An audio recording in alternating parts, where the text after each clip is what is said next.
G Sudhakaran മാധ്യമങ്ങളെ കാണുന്നു. അതിലേക്ക്. ആദ്യം എന്നെ BJP-കാരനാക്കാൻ ശ്രമിച്ചു.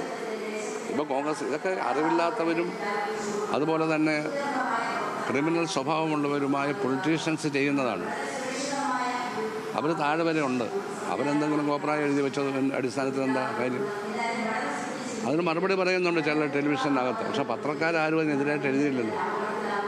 ആലപ്പുഴയുടെ ഒരു ലേഖകൻ പോലും ജി സുധാകരനെ അറിയാവുന്ന ആളായിട്ട് കണ്ടില്ലല്ലോ.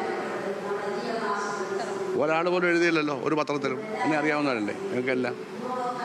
പറ, ഞാൻ ലഹരി ഉപയോഗിക്കുമോ? ഞാൻ മദ്യപിക്കുമോ? ഞാൻ സിഗരറ്റ് പോലും വലിക്കത്തില്ല. കാരണം എനിക്ക് അതിൻ്റെ മണം എനിക്ക് പറ്റത്തില്ല. അതുകൊണ്ട് സിഗരറ്റ് വലിക്കുന്നവരെ ഞാൻ കുറ്റപ്പെടുത്തുന്നില്ല, വല്ലപ്പോഴും മദ്യപിക്കുന്നവരെ കുറ്റപ്പെടുത്തുന്നില്ല. പക്ഷെ അതൊന്നും നമുക്കൊരു പ്രൊഫഷനായിക്കൂടാ.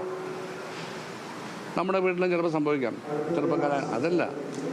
അപ്പോൾ ഒരാളുടെ ജീവിതം എല്ലാവർക്കും അറിയാമായിരിക്കെ പിന്നെ അയാളുടെ തോളെ കയറാൻ വരുന്ന എന്തിനാണ് മാധ്യമങ്ങൾ? അല്ലെങ്കിൽ തോളെ കയറാൻ വരുന്നവരെ പ്രൊട്ടക്റ്റ് ചെയ്യുന്ന എന്തിനാണ്? എൻ്റെ ചോദ്യം അതാണ്. പറയട്ടെ, നിങ്ങളിങ്ങനെ ചോദിക്കുന്നത് കൊണ്ട് മാത്രമായില്ല, നിങ്ങളിത് കൊടുക്കുമെന്നുള്ളതാണ് എൻ്റെ പ്രശ്നം. സഹോദരി വളരെ ആക്റ്റീവാണ്, എനിക്ക് വളരെ ഇഷ്ടമാണ്. പക്ഷേ നിങ്ങൾ എഴുതി കൊടുത്താലും നിങ്ങളുടെ ഡെസ്കിലിരിക്കുന്ന ആൾ അതല്ല കൊടുക്കുന്നത്. അതാണ് ഞാൻ തരാത്തത്. നിങ്ങൾ ഇവിടുന്ന് എഴുതി അയച്ചാൽ നിങ്ങളുടെ ഈ ടെലിവിഷൻ ആഫീസിൽ ഇരിക്കുന്നവൻ്റെ അവൻ്റെ രാഷ്ട്രീയം അനുസരിച്ച് കൊടുക്കുകയാണ്. ആരാന്നറിയാനൊക്കില്ല. ചിലർ ഇവിടുന്ന് കൊടുത്തിട്ട് ഞങ്ങളല്ലെന്ന്, അതാണ് റോയി പറഞ്ഞ കാണിച്ച വഞ്ചന. ഞാൻ അതുകൊണ്ടാണ് സംസാരിച്ചത്. അയാൾ ഇവിടുന്ന് കൊടുത്തതാണ് ഞാൻ കണ്ടുപിടിച്ചു. അയാൾ എന്നോട് പറഞ്ഞാൽ അത് അവിടെ ചെയ്ത് അയാളുടെ അവിടുത്തെ പ്രവർത്തകരെ അയാൾ കള്ളനാക്കി. അത് നല്ലതല്ല. അയാൾ എപ്പോഴും അങ്ങനെയാണ്. അതുകൊണ്ടാണ് ഞാൻ പറഞ്ഞത്. അയാൾ നിങ്ങളുടെ ഗ്രൂപ്പിനകത്തൊന്നും ഇട്ടിട്ടൊന്നും ഒരു കാര്യമില്ല. അയാൾക്ക് വിശ്വാസ്യത ഇല്ലാതായി. ഒന്നും ഇവിടുന്ന് മാറിപ്പോണം. ഞാൻ പറയത്തില്ല മാറ്റാൻ.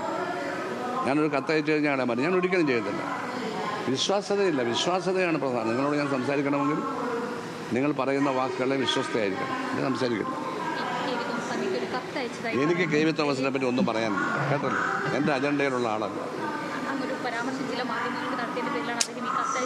പക്ഷേ എനിക്കത് എൻ്റെ വിഷയമല്ല.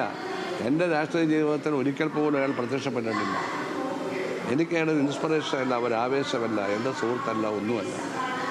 നിയമസഭയിലൊക്കെ ഒരിക്കലും ഞങ്ങൾ ഒരുമിച്ച് ഉണ്ടായിരുന്നുള്ളതല്ല. വേറെ പ്രത്യേക സ്നേഹങ്ങളോ സ്നേഹക്കുറവൊന്നുമല്ല. അത് വിട്ടേര്. പുള്ളി കേരള രാഷ്ട്രീയത്തിലൊന്നുമല്ല. എന്തോ ഒരു സ്ഥാനത്തിരിക്കുന്നതുകൊണ്ടൊന്നും കാര്യമല്ല. അതൊന്നും നമ്മൾ ഇൻസ്പയർ ചെയ്യുന്നവരല്ലല്ലോ. പുതിയ തലമുറ ഇതെല്ലാം കഴിഞ്ഞോ? നിങ്ങൾക്ക് ഇങ്ങനെ പറഞ്ഞുകൊണ്ടിരിക്കേണ്ടത്? നിങ്ങൾക്ക്